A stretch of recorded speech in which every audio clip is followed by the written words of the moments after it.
Filsuf Stoik Yunani memiliki prinsip kenalilah dirimu sendiri. Bagaimana kita dapat mengenal diri kita sendiri di era digital ini dalam hal kepribadian, dan yang lebih penting, potensi kita. Dalam video ini, Anda akan belajar 8 teknik stoik yang transformatif untuk benar-benar mengenal diri Anda. Manfaatkan kesempatan ini untuk menyelami kompleksitas pikiran Anda sendiri dan kemampuan tak terbatasnya. Jika Anda sedang dalam perjalanan menuju pertumbuhan pribadi dan penemuan diri yang mendalam, tetaplah bersama kami sampai akhir. Mari kita mulai perjalanan menuju pengenalan diri ini dan menjadi diri yang lebih sadar. 1. Perhatikan diri Anda seolah-olah Anda sedang mengamati orang lain. Pernahkah Anda bertanya-tanya, bagaimana berbedanya kita bisa bertindak jika kita keluar dari diri kita sendiri dan mengamati tindakan dan reaksi kita seolah-olah kita adalah orang lain? Ide ini terletak di inti dari sebuah teknik stoik yang kuat, yaitu mengamati diri sendiri dengan rasa ingin tahu yang terpisah dari seorang asing. Kita sering terjerat dalam jaring emosi dan bias kita yang mengarah pada pandangan yang kabur tentang siapa kita. Mari kita uraikan. Bayangkan Anda sedang menonton sebuah film di mana Anda adalah tokoh utamanya. Bagaimana Anda akan mengkritik tindakan dan pilihan karakter ini? Pergeseran perspektif ini memungkinkan Anda untuk melihat diri Anda lebih objektif, membantu Anda mengidentifikasi kebiasaan dan reaksi yang mungkin tidak sesuai dengan siapa Anda ingin menjadi. Ini bukan tentang kritik diri, tetapi tentang mendapatkan keterangan. Ketika Anda menonton seseorang asing, Anda tidak memiliki beban emosional yang datang dengan pengamatan diri. Anda melihat tindakan mereka, baik atau buruk, apa adanya. Ini adalah apa yang kita tuju, pandangan yang jelas dan tidak memihak tentang diri kita sendiri. Para stoik mengajarkan kita untuk mengamati tanpa penilaian, seperti seorang ilmuwan yang menyaksikan sebuah eksperimen. Ketika Anda merasakan kemarahan Anda meningkat, mundur dan bertanya pada diri Anda sendiri, mengapa saya marah? Amati emosi Anda seolah-olah mereka bukan milik Anda. Praktik ini membawa keterangan yang mengejutkan. Alih-alih terseret oleh emosi, Anda mulai mengerti akar-akarnya. Ini bukan tentang menekan perasaan, tetapi memahami mereka dari kejauhan. Sudut pandang ini penting di dunia di mana emosi dapat secepat tren media sosial, namun sekuat keputusan dalam kehidupan nyata. Pergeseran perspektif ini tidak mudah, tetapi kuat. Ingatlah hikmat stoik ini oleh Seneca. Kita lebih sering menderita dalam khayalan daripada dalam kenyataan. Dengan mengamati diri Anda secara objektif, Anda mengurangi penderitaan yang tidak perlu, yang disebabkan oleh kesalahpahaman dan reaksi berlebihan, menuju kehidupan yang lebih damai dan otentik. 2. Terimalah dirimu sepenuhnya, baik maupun buruk. Anda tahu, bagaimana kadang-kadang ketika Anda melihat ke cermin, Anda hanya fokus pada kelemahan. Mudah untuk melakukannya dengan kepribadian kita juga, terpaku pada kesalahan kita atau bagian dari diri kita yang tidak kita sukai. Kritik diri yang konstan ini menciptakan narasi dalam diri yang jauh dari kata baik. Tapi inilah masalahnya, pertumbuhan yang sejati dimulai dengan menerima setiap bagian dari diri Anda, baik dan bahkan yang buruk. Ini tentang mengakui diri Anda secara keseluruhan, tanpa penyangkalan atau penekanan berlebihan pada hal-hal negatif. Stoikisme bukan hanya tentang melihat sisi terang, tetapi juga tentang melihat sisi nyata. Stoikisme mengajarkan kita untuk merangkul seluruh diri kita ketika Anda menerima diri Anda dengan segala kekurangan dan kelebihannya. Anda tidak menyerah pada perbaikan. Anda mulai dari tempat kejujuran, dan dengan kejujuran datang kekuatan untuk berubah, seperti yang diucapkan oleh Marcus Aurelius dengan bijaksana. Terimalah hal-hal yang tak terhindarkan dari nasib, dan cintailah orang-orang yang dibawa oleh nasib bersamanya. Lakukan dengan sepenuh hati. Penerimaan ini adalah pondasi dari transformasi nyata. Cobalah tulis kekuatan dan kelemahan Anda. Jangan menghindari kebenaran yang membuat Anda tidak nyaman. Sekarang lihat daftar ini, bukan sebagai penilaian, tetapi sebagai peta. Kekuatan Anda adalah alat Anda. Kelemahan Anda adalah area untuk pertumbuhan. Bukannya menghajar diri sendiri atas bagian-bagian yang jelek, tanyakan pada diri sendiri bagaimana saya bisa tumbuh di sini. Penerimaan diri bukan berarti stagnan, tetapi memberdayakan diri Anda untuk berkembang dari tempat pemahaman dan belas kasihan. Ingat, setiap bagian dari Anda memiliki peran dalam perjalanan Anda. Dengan merangkul setiap aspek dari diri Anda menyiapkan panggung untuk perbaikan diri yang tulus. Ini bukan tentang menjadi seseorang yang lain, tetapi tentang menjadi versi terbaik dari diri Anda. 3. Tantang diri Anda secara terus-menerus, tetapi mulai dengan hal kecil. Sama seperti yang kita bicarakan tentang merangkul setiap aspek diri kita, ada langkah lain yang sama pentingnya, yaitu menantang diri Anda. Ya, menerima diri Anda itu penting, tetapi pertumbuhan terjadi saat Anda keluar dari zona nyaman Anda. Ini seperti otot yang membutuhkan istirahat dan latihan. Anda telah mengakui siapa Anda, sekarang saatnya untuk melihat apa yang Anda mampu capai. Stoikisme mengajarkan kita tentang nilai perbaikan diri yang berkelanjutan, tapi inilah kuncinya. Mulailah dengan yang kecil. Loncatan besar bisa sangat menakutkan dan seringkali mengakibatkan kemunduran, seperti mencoba mendaki gunung dalam satu langkah raksasa. Sebaliknya, lakukan satu pendakian kecil pada satu waktu. Epictetus mengatakan, tidak ada sesuatu yang besar diciptakan secara tiba-tiba. Terapkan kebijaksanaan ini dengan menetapkan tujuan kecil yang dapat dicapai. Ingin menjadi lebih sabar, cobalah menahan diri untuk tidak memberikan balasan cepat dalam percakapan Anda berikutnya. Ingin menjadi lebih bugar, mulailah dengan berjalan cepat setiap hari, bukan maraton.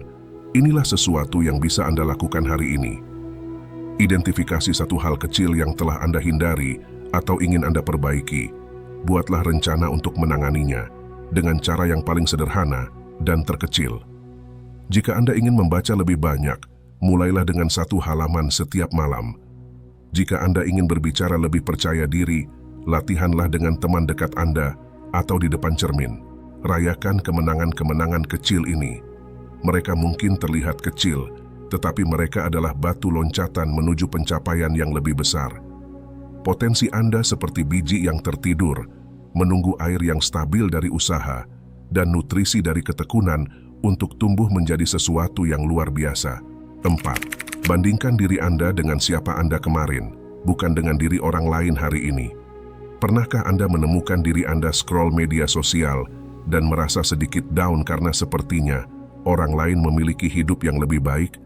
Mudah sekali untuk jatuh ke dalam perangkap membandingkan diri kita dengan orang lain.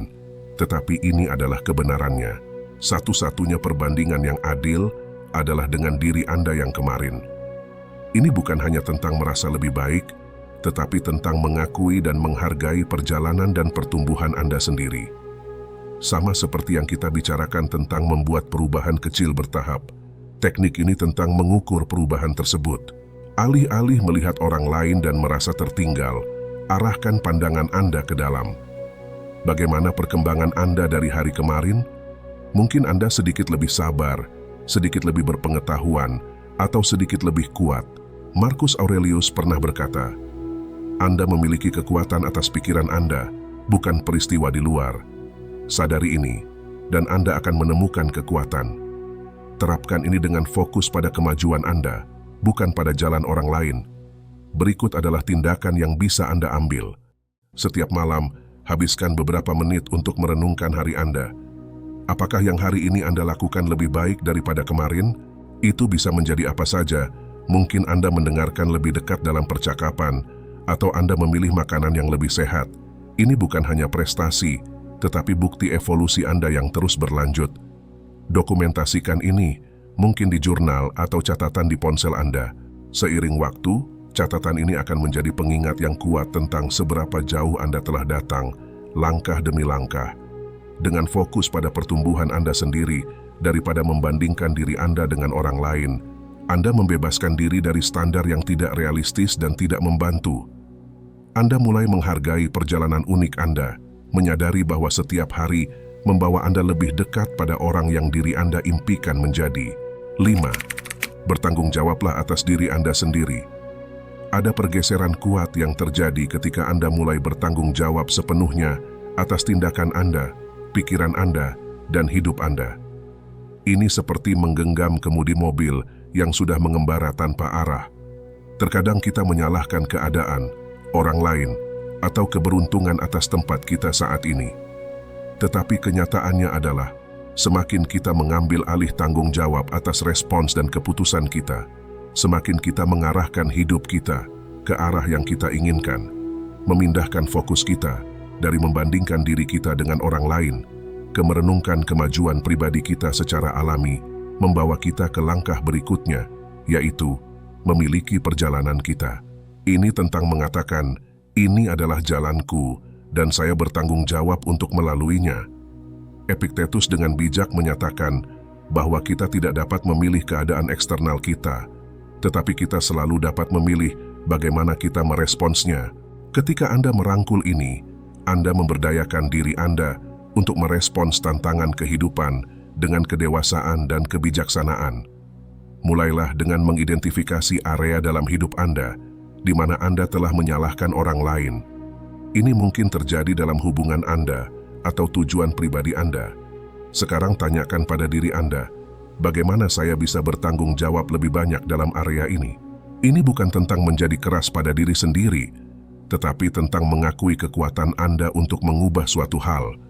Misalnya, jika sebuah proyek di tempat kerja tidak berjalan dengan baik, alih-alih menyalahkan tim, pertimbangkan apa yang bisa Anda lakukan dengan berbeda untuk memperbaiki situasi ini. Pendekatan ini tidak hanya mengarah pada pertumbuhan pribadi, tetapi juga mendapatkan rasa hormat dan kepercayaan dari orang-orang di sekitar Anda.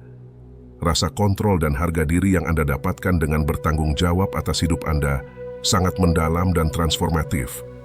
Anda mulai melihat tantangan sebagai kesempatan untuk belajar dan berkembang. Teknik berikutnya akan membawa kita lebih dalam ke dalam seni menjalani kehidupan yang stoik, hidup untuk penemuan diri. 6. Pilihlah pengaruh Anda dengan bijaksana. Setiap hari, apakah kita sadar atau tidak, kita dipengaruhi oleh orang-orang, media, dan lingkungan di sekitar kita. Ini seperti udara yang kita hirup, kadang segar, kadang terpolusi. Pengaruh ini dapat membentuk pemikiran, tindakan, dan akhirnya hidup kita. Masalahnya muncul ketika pengaruh negatif atau beracun mulai mengarahkan kita menjauh dari siapa kita sebenarnya atau siapa yang diri kita ingin menjadi.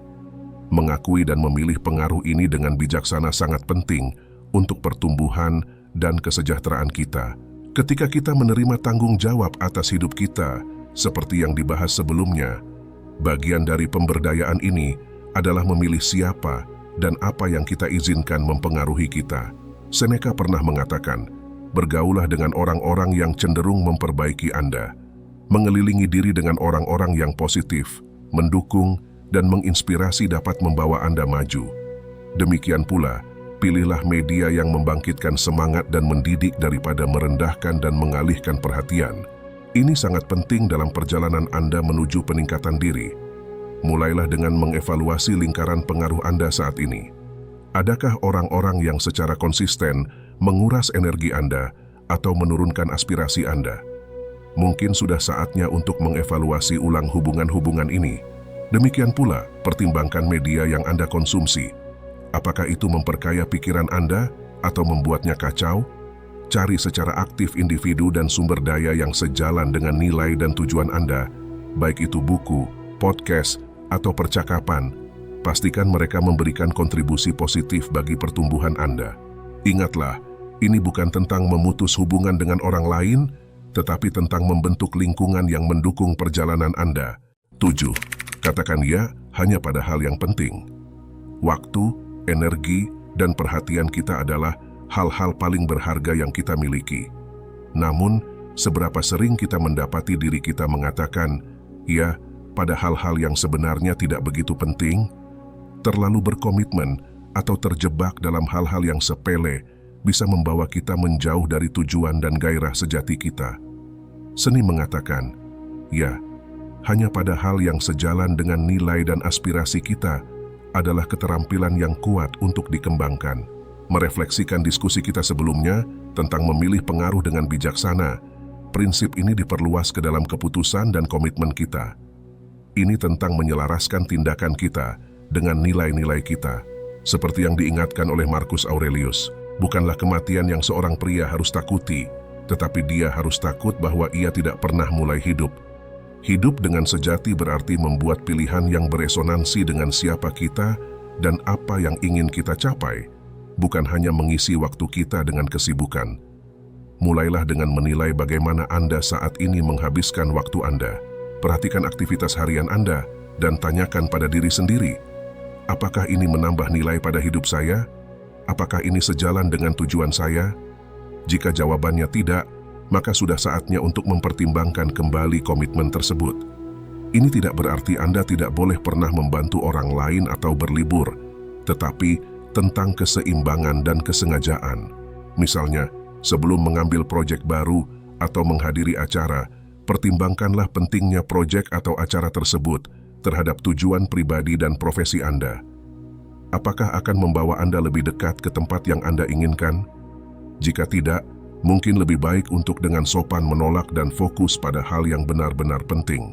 Mengatakan, ya, hanya pada hal yang benar-benar penting membantu Anda menjalani kehidupan yang lebih terfokus dan memuaskan.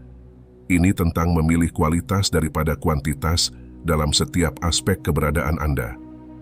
Pada teknik berikutnya, kita akan menyelami teknik stoik lainnya yang akan membantu Anda menjaga fokus ini dan hidup sesuai dengan diri sejati Anda.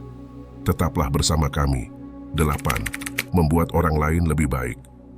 Salah satu pengalaman paling memuaskan dalam hidup adalah berkontribusi untuk kemajuan orang lain. Seringkali kita begitu fokus pada pengembangan pribadi kita, sehingga kita mengabaikan dampak mendalam yang bisa kita miliki pada orang di sekitar kita. Ukuran sejati dari pertumbuhan kita bukan hanya dalam bagaimana kita memperbaiki diri sendiri, tetapi juga dalam bagaimana kita mengangkat orang lain. Ini tentang menciptakan efek gelombang positif yang melampaui kehidupan individu kita. Seperti yang telah kita jelajahi, fokus pada apa yang benar-benar penting.